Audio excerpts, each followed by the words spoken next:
ধনী হওয়ার জন্য কোনো আমল আছে কিনা, কোনো দোয়া আছে কিনা, কি করলে তাড়াতাড়ি ধনী হওয়া যাবে, গোসলের পর কি আবার নামাজের জন্য ওযু করতে হবে? ওযু অবস্থায় ভিডিও কলে কথা বললে কি ওযু ভেঙে যায়? আমি 5 মাসের গর্ভবতী, আমি দাঁড়িয়ে নামাজ পড়তে পারি না, আমার পা অনেক ব্যথা করে, আমি কি বসে নামাজ পড়তে করতে পারি? যদি কোনো কারণে আসরের নামাজ কাজা হয়ে যায় তাহলে কোন সময় সে নামাজ পড়বো, মাগরিবের নামাজের আগে না পরে? আমি দিন দিন নামাজে গাফিল হয়ে যাচ্ছি, দয়া করে কিছু আমল বলুন। ওযু করা অবস্থায় আযানের জবাব দেওয়া যাবে কিনা? আমি 8 মাসের গর্ভবতী, আমার সন্তান যেন নেককার হয়, তার জন্য আমার করণীয় কি? স্ত্রীর অনুমতি ছাড়া স্বামী বিদেশে যেতে পারবে কিনা? মৃত ব্যক্তিকে দেখলে কি শরীর নাপাক হয়ে যায়, তখন কি গোসল করা জরুরি? রাতে খালি গায়ে ঘুমানো কি খারাপ? আমার বাবা মারা গিয়েছে, এখন আমি কিভাবে আমার বাবার জন্য দোয়া বা সওয়াব পাঠাতে পারি? নামাজে মনোযোগ বাড়াতে একাকী নামাজ পড়ার সময় শব্দ করে সূরা ও দোয়া পড়া যাবে কিনা? চলুন তাহলে দেরি না করে আমরা প্রশ্নোত্তরের মূল আয়োজন সেটাতে আমরা প্রবেশ করি। সুলতানা মিতু আপনি লিখেছেন, নামাজে মনোযোগ বাড়াতে একাকী নামাজ পড়ার সময় শব্দ করে সূরা ও দোয়া পড়া যাবে কিনা?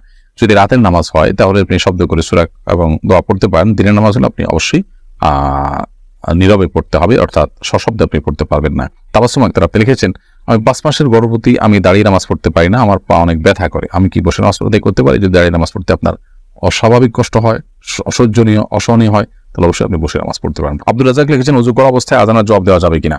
ওযু করা অবস্থায় যদি পানি অপচয় করা ছাড়া ফাঁকে ফাঁকে আযানের জবাব দিতে পারেন তাহলে সে সুযোগ থাকলে অবশ্যই দিতে পারবেন। নাজমুন নাহার বিপ্রা আপনি লিখেছেন, আমি কোরআন তেলাওয়াতের সময় নির্দিষ্ট স্থানে দম ফেরার আগেই অনেক সময় দম ফুরিয়ে যায়, এক্ষেত্রে কি করণীয়?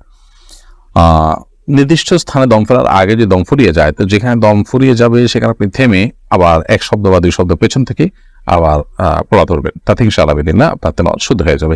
সামিহা শান্তা আপনি লিখেছেন, আমি 8 মাসের গর্ভবতী, আমার সন্তান যেন নেককার হয়, তার জন্য আমার করণীয় কি? আপনি এই টাইমে বেশি বেশি তেলাওয়াত করবেন, দোয়া করবেন আল্লাহর কাছে খুব বেশি। সূরা ফুরকান 74 নম্বর আয়াত এবং অন্য যে সমস্ত আয়াতে নেক সন্তান আল্লাহর কাছে চাওয়া হয়েছে সেই আয়াতগুলো বিশেষ পাঠ করবেন। রব্বি হাবলি মিনাস সালিহিন, রব্বি হাবলি মিন লাদুনকা যুররিয়াতান তাইয়্যিবা ইন্নাকা সামিউদ দুআ, বেশি বেশি সমস্ত দোয়া পড়বেন এবং আল্লাহর কাছে সাধারণভাবে সন্তান যেন নেক হয়, সুস্থ হয় সেজন্য দোয়া করতে থাকবেন।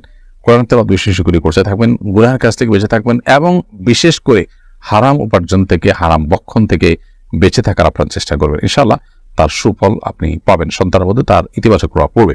ইয়াকিন জামান লিখেছেন, মোবাইলের মাধ্যমে যদি সূরা সাউন্ড দিয়ে শুনি আর কাজ করি সেটা জায়েজ হবে কিনা?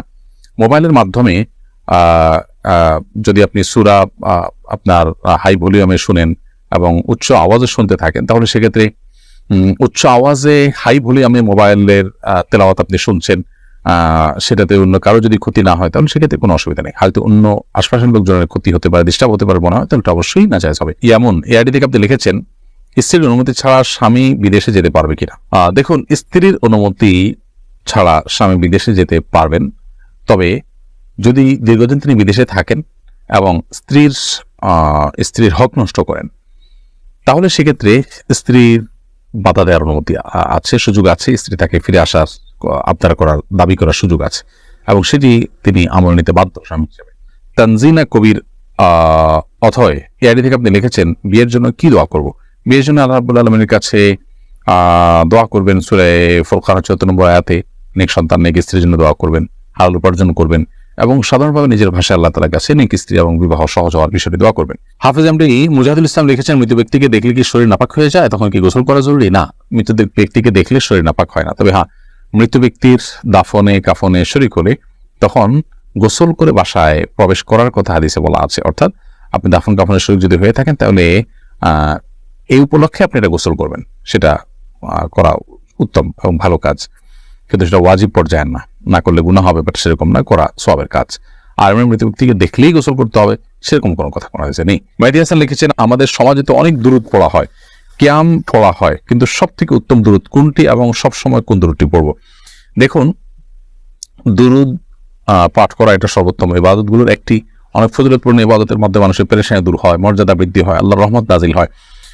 নবী সাল্লাল্লাহু আলাইহি ওয়াসাল্লাম বলেছেন, মান সাল্লা আলাইহি মাররাতান সাল্লাল্লাহু আলাইহি আশরা, যে ব্যক্তি আমার প্রতি একবার দুরূদ পেশ করবে, আমার জন্য একবার দোয়া করবে, আল্লাহ রাব্বুল আলামিন তার জন্য 10 বার রহমত নাজিল করবেন। অতএব আমরা অনেক বেশি পরিমাণে দুরূদ পাঠ করব, আল্লাহর রহমতের আশা করব, সেটি যেমন ঠিক একইভাবে মনে রাখতে হবে যে দুরূদ পাঠ করলে তার জন্য দাঁড়াতে হবে বা কিয়াম করতে হবে, এটি কিন্তু সঠিক নয়, কোনো কথা কিন্তু কোরআনে আমাদেরকে বলেনি এমন কোনো কথা মনে করা ভাবে করাটাই হলো নকল আমল নিয়ে আল্লাহর কাছে নাজাত পাওয়া যাবে না। তবে এটি ঠিক যে দুরূদ হিসাবে সবচেয়ে শ্রেষ্ঠ দুরূদ হলো দুরূদ ইব্রাহিম, যেটা আমরা নামাজে পড়ি, নবী করিম সাল্লাল্লাহু আলাইহি ওয়াসাল্লাম যেটা নিজে শিখিয়েছেন তার সাহাবীদেরকে, অতএব সেই দুরূদটা আমরা পড়ার চেষ্টা করবো। আল্লাহুম্মা সাল্লি আলা মুহাম্মদ ওয়া আলা আলি মুহাম্মদ কামা সাল্লাইতা আলা ইব্রাহিম ওয়া আলা আলি ইব্রাহিম ইন্নাকা হামিদুম মাজিদ। আল্লাহুম্মা বারিক আলা মুহাম্মাদ ওয়া আলা আলি মুহাম্মাদ কামা বারাকতা আলা ইব্রাহিম ওয়া আলা আলি ইব্রাহিম ইন্নাকা হামিদুম মাজিদ।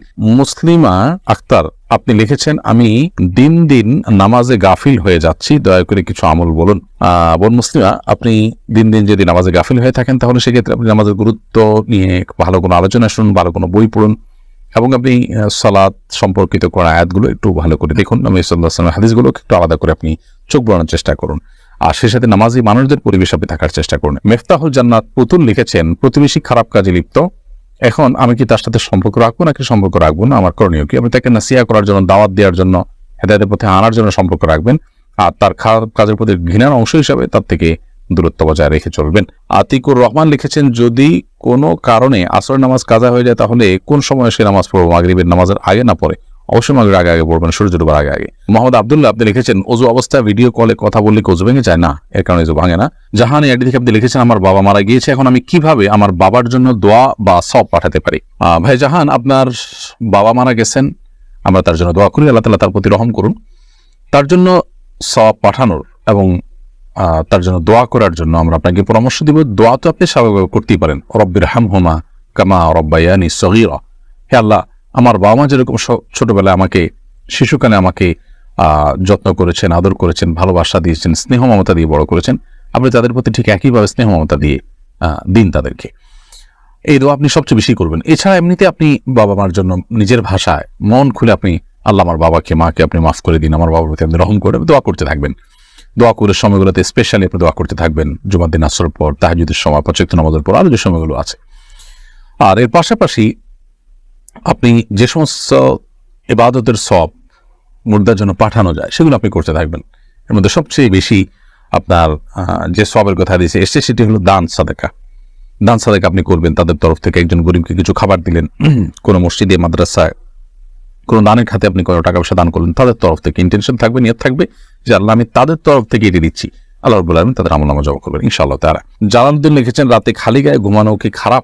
শরীয়ী দৃষ্টিকোণ থেকে খালি গায়ে বা আপনার গায়ে কিছু দিয়ে ঘুমানোর পর আলাদা কোনো নির্দেশনা নেই। এটা আপনি চাইলে খালি গায়ে ঘুমাতে পারেন, চাইলে গায়ে কিছু দিয়ে ঘুমাতে পারেন, এটা একান্ত আপনার উপর। তবে স্বাস্থ্যগত দিক অবশ্যই খেয়াল রাখতে হবে, খালি গায়ে শোয়ার পরে আমাদের অসুস্থ হওয়ার আশঙ্কা থাকে কিনা, ঠান্ডা লাগার আশঙ্কা থাকে কিনা, অথবা অন্য কোনো আশঙ্কা থাকে না, সেটা খেয়াল করতে পারে। বাকি এমনি খালি দিকে ঘুমানোটা মুবাহ জায়েজ। নরহায়তি মিতু আইডি থেকে আপনি লিখেছেন, গোসলের পর কি আবার নামাজের জন্য ওযু করতে হবে? গোসলের পর, গোসল যদি সুন্নাহসম্মতভাবে করেন তাহলে আলাদা করে নামাজ আর ওযু করার প্রয়োজন যদি ওযু না ভেঙে থাকে। এমনি শাকিব হাসান তীব্র আপনি লিখেছেন, ধনী হওয়ার জন্য কোনো আমল আছে কিনা, কোনো দোয়া আছে কিনা, কি করলে তাড়াতাড়ি ধনী হওয়া যাবে? ধনী হওয়ার জন্য কোনো শিক্ষা নবী সাল্লাল্লাহু আলাইহি ওয়াসাল্লাম দেননি। তিনি আল্লাহ তাআলার কাছে সবসময় সুখ শান্তি দোয়া কামনা করতেন। আপনি সুখ শান্তির জন্য আল্লাহর কাছে দোয়া করবেন, আল্লাহ সুখ চাই, শান্তি চাই, এটার জন্য ধন যতটুকু প্রয়োজন ততটুকু দেন, অবশ্যই এটা বাই ডিফল্ট দোয়া চলে আসবে। আর এমনি যাতে কারোর মুখাপেক্ষিতে আমাদেরকে অবলম্বন করতে না হয় সেজন্য নবী সাল্লাল্লাহু আলাইহি ওয়াসাল্লাম দোয়া শিক্ষা দিয়েছেন, যাতে আমার সম্পত্তি আমার জন্য যথেষ্ট হয়। আল্লাহুম্মা গফিরনি বিহালালিকা আন হারামিক ওয়া আগনিনি বিফাদলিকা আম্মান সিওয়াক, আল্লাহ আমার হালাল যেন যথেষ্ট হয়, হারাম যেন প্রয়োজন না হয়, আপনি ছাড়া কারোর যেন মুখাপেক্ষি আমার হতে না হয়, অন্য থেকে যেন মুখাপেক্ষিতাহীন আমি থাকতে পারি, সে তো নবী সাল্লাল্লাহু আলাইহি ওয়াসাল্লাম শিক্ষা দিয়েছেন। অতএব সেটি আপনি করতে পারেন, আল্লাহুম্মা গফিরনি বিহালালিকা আন হারামিক ওয়া আগনিনি বিফাদলিকা আম্মান সিওয়াক।